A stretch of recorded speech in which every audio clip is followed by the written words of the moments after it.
All right, so I'm post-op for my surgery. I'm in the oxygen monitoring room, and I'm meeting the doctor that's taking care of my son. Right before the doctor showed up, my fiance was there. He had just left maybe like 10 minutes before the doctor entered the room. And at one point I told him how they were calling our son baby last name, because obviously I'm not going to tell you guys my last name. And I didn't like him not having a name and just being called baby last name.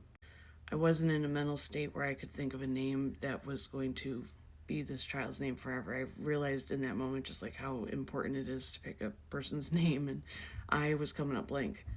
So I turned to my fiance and I said, I don't know what to name him. What do you think? He didn't even hesitate. It just bleh, right out of his mouth. Alfred. And we nicknamed him Alfie between the two of us, but Alfred to the world.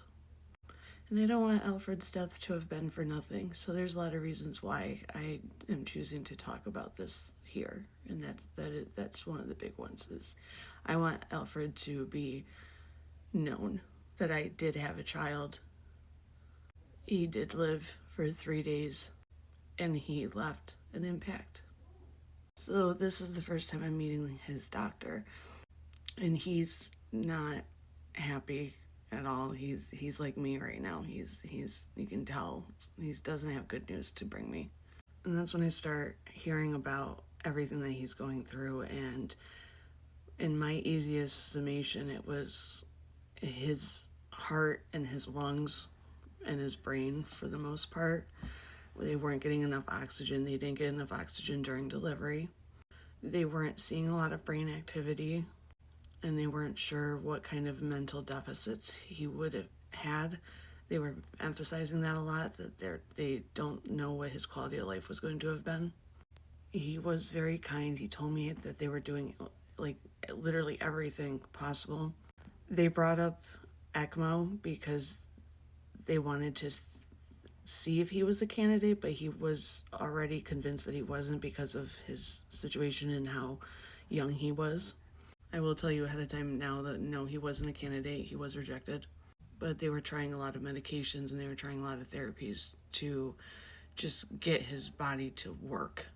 He discussed with me the decisions that they might have to come to me with.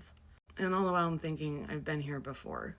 The mother that I don't speak to anymore, the one who abused me my whole life, she had a series of surgeries in 2016, and it was sudden, and I had to make life or death decisions. So in my head, I'm like, I've been here before. I was trying to familiarize myself with it, like it's something normal and not, I just gave birth to a baby and now he's dying and I have to make decisions. So the realness of this was just settling into my chest while he was talking. I was really starting to wonder what kind of nightmare I was in. Did I die in my bedroom?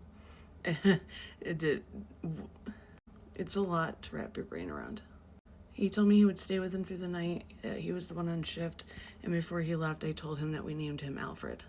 And it was nice to see him smile, and he said that they love when the babies have names and they can give them names so they can talk to them easier. So it made me feel good knowing that they were up there giving him his name for me. I have to keep taking more and more breaks this video because this is a lot harder to get through talking, so just don't mind the cuts. They're a little bit rougher, this video.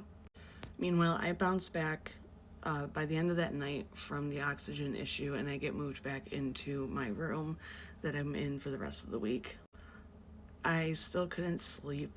After the magnesium drip, I was up. That was the only day I could sleep. I would take like a nap for about 45 minutes and then I was just up. Like my body just was telling me like instinctually, like you need to be up. And that next morning, I got to meet my son. This is Alfred.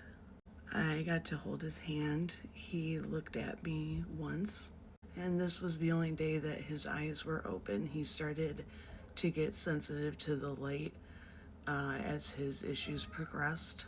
And at this point in the hospital, I'm trying to rest, and he's trying to rest. He's trying to get better, and meanwhile, I'm trying to find him parents. I'd been talking to an adoption agency when my estranged sister enters the story.